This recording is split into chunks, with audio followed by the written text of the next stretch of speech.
14.3 billion euros, the largest tax clawback in European history. A decade of legal battles. And the best part? Ireland, the country that was owed the money, spent 8 years and millions in legal fees fighting to not collect it. You cannot make this up. This is the story of how Apple built the most absurd tax structure in corporate history and how Brussels burned it to the ground. It was 1991 and Apple was still a struggling computer company, run by John Sculley. They had a small campus in Hollyhill, Cork, maybe 60 employees, assembling circuit boards in a single building. Nobody was paying attention to what their tax advisors were doing behind closed doors. But on January 29th of that year, Apple's accountants sent a letter to Irish Revenue proposing something unusual. They wanted to split their Irish company into two parts on paper. One part would be the actual office in Cork, with real employees doing real work. The other part would be a head office that existed purely as words in a letter, without a single employee, without a building, without even a phone line.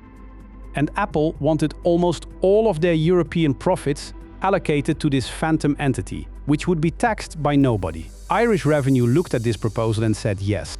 They put it in writing. And for the next 23 years, Apple used this single piece of paper to avoid paying tax on over 110 billion euros in European profit. But here's where it gets really embarrassing. Apple set up their European sales so that every single customer buying an iPhone in Paris, a MacBook in Berlin, or an iPad in Madrid was technically buying it from Apple Sales International in Cork. Every transaction in every Apple store across the entire continent was booked through Ireland. And then the profits from all those sales were internally shifted to the phantom head office that had 0 staff and 0 premises. Do you know what the effective tax rate dropped to? From 1% in 2003 to 0.005% by 2014. That's €5 in tax for every 100,000 euros in profit. In 2011 alone, Apple Sales International recorded $22 billion in profit. The amount considered taxable in Ireland? 50 million. They paid less than 10 million euros in corporate tax that year. That's the kind of number that makes accountants cry. But that wasn't even the part that got people angry. The scheme had a fatal flaw. It was too good. Apple got greedy, and the numbers got so absurd that they attracted exactly the kind of attention you don't want when you're running a tax avoidance structure this aggressive. In May of 2013, the United States Senate Permanent Subcommittee on Investigations dragged Apple's executives into a hearing room in Washington. Senator Carl Levin, the committee chair, told Apple CFO Peter Oppenheimer that Apple had sought the holy grail of tax avoidance. Senator John McCain called Apple among America's largest tax avoiders. And Oppenheimer sat there under the lights and told the senators, with a straight face, that Apple not only complies with the laws, but complies with the spirit of the laws. The spirit of the laws. While routing 100 billion euros through companies with 0 employees and paying 0.005%.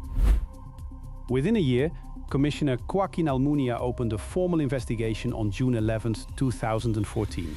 He said that in the current context of tight public budgets, it is particularly important that large multinationals pay their fair share of taxes. A team of investigators at DG Competition in Brussels started pulling apart Apple's Irish tax structure piece by piece. An EU civil servant named Helena Malikova was credited with uncovering the true scale of what Apple had been doing.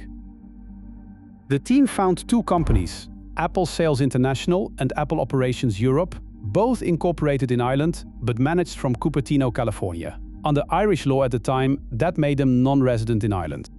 Under American law, they weren't American either. They were stateless, existing nowhere for tax purposes. And the profits allocated to their phantom head offices were taxed by nobody anywhere on Earth. But if you thought that was bad, here's the part that makes it genuinely insulting. While Apple was paying 0.005%, every other business in Ireland was paying 12.5%. Every small shop in Dublin, every manufacturer in Galway, every tech startup in Limerick. Apple's own employees in Cork were paying more income tax individually than the entire company was paying in corporate tax on 16 billion euros in profit. If a local Irish bakery earned €100,000 in profit, they paid €12,500 in tax. Apple earned €110 billion and paid the equivalent of €550,000 per year on that amount. The bakery's rate was 2,500 times higher than Apple's. But it gets worse. Samsung paid corporate tax in Germany on German sales. Microsoft paid corporate tax in France on French sales. Every single competitor managed to follow the rules. Apple was the only company arrogant enough to route every European sale through a shell company in Cork, allocate the profits to a head office that didn't exist, and then act shocked when someone finally noticed. The Commission said it plainly. The tax rulings gave Apple a significant advantage over other businesses that are subject to the same national taxation rules. On August 30th, 2016, Commissioner Margrethe Vestager stood at a podium in the Berlaymont building in Brussels and dropped the hammer. Member states cannot give tax benefits to selected companies, she said. This is illegal under EU state aid rules. The recovery order was €13.1 billion in unpaid taxes plus €1.2 billion in interest. 130 pages of legal reasoning, the largest state aid recovery in European history. But Tim Cook lost his mind. He called the ruling total political crap in an interview with the Irish Independent the very next day. He said nobody did anything wrong and that Ireland was being picked on. He published an open letter saying Apple never asked for, nor did it receive, any special deals. The Commission had just produced a 130-page document proving otherwise. But here's where it gets beautiful. Ireland didn't want the money. Finance Minister Michael Noonan held a press conference and called the ruling an attack on Ireland's corporate tax regime. He said Ireland did not give favorable tax treatment to Apple and that Ireland does not do deals with taxpayers. He announced Ireland would appeal. The government voted to spend millions of taxpayer euros hiring lawyers to argue in European courts that Ireland should not receive €13 billion in free money. Protesters threw actual apples at government buildings. Opposition politicians called it insanity. But the government held firm. They were terrified that accepting the money would signal to every multinational in Ireland that the tax deals were over. When Ireland dragged its feet on collecting the funds, the Commission took legal action against Ireland for non-compliance. Apple eventually deposited the money into an escrow account in 2018, managed by the National Treasury Management Agency and held at Bank of New York Mellon in Dublin. The money sat there for years, while the legal battle raged through the courts. So what happened in court? In July of 2020, the EU General Court in Luxembourg sided with Apple and Ireland, annulling the Commission's decision entirely. €14 billion gone. Just like that, the judges ruled that the Commission did not succeed in showing to the requisite legal standard that there was an advantage. Apple celebrated. Ireland celebrated. 8 years of investigation, 130 pages of legal reasoning, the largest state aid case in history, and the court said it wasn't enough. If you're enjoying watching Apple's tax scheme get dismantled in real time, hit subscribe. I cover a new corporate disaster every week. But Vestager wasn't done. She appealed. She took the case to the European Court of Justice, the highest court in the EU, and she waited. 4 years later, on September 10, 2024, the Court of Justice Grand Chamber delivered its final judgment. The court found that the General Court had made errors in law. They ruled that the profits should have been allocated to the Irish branches with actual employees, not to phantom head offices that existed only on paper. The judgment was unanimous and final.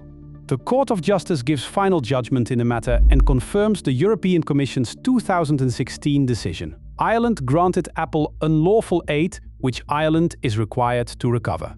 There was nowhere left to appeal. Apple owed Ireland €14.3 billion, and this time Ireland had to take it.